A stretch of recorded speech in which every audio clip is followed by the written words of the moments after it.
每一天，牧师甲你做伙祈祷。今仔日是6月初4，诗篇120篇1节到20安尼讲：我伫危急中求救耶和华，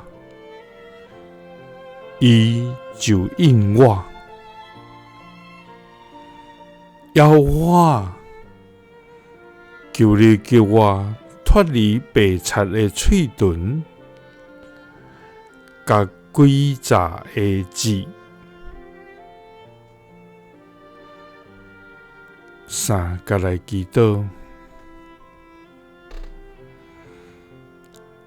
求阮脱离白贼的喙唇，甲诡诈的舌的天父，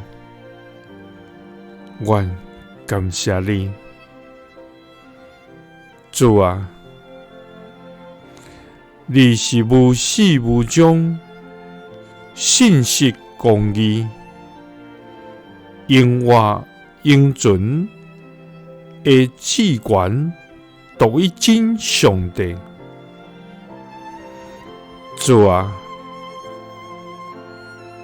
至慈悲、至仁爱会疼痛天父，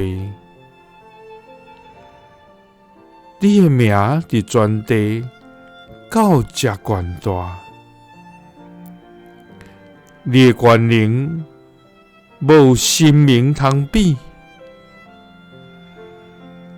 你大能的手时刻扶持阮，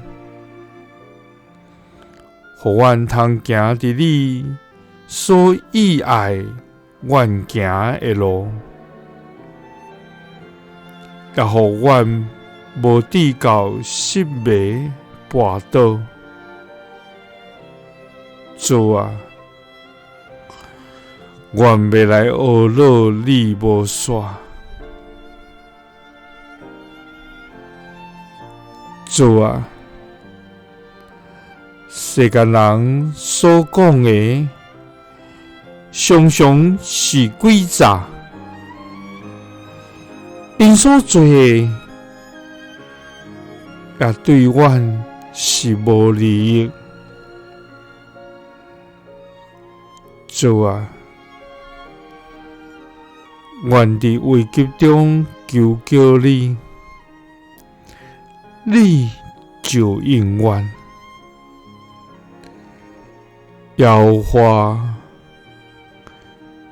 求你救阮脱离白贼的喙唇，甲诡诈的舌。祈祷是奉主耶稣基督的圣名，阿们。耶稣听你，赐你平安。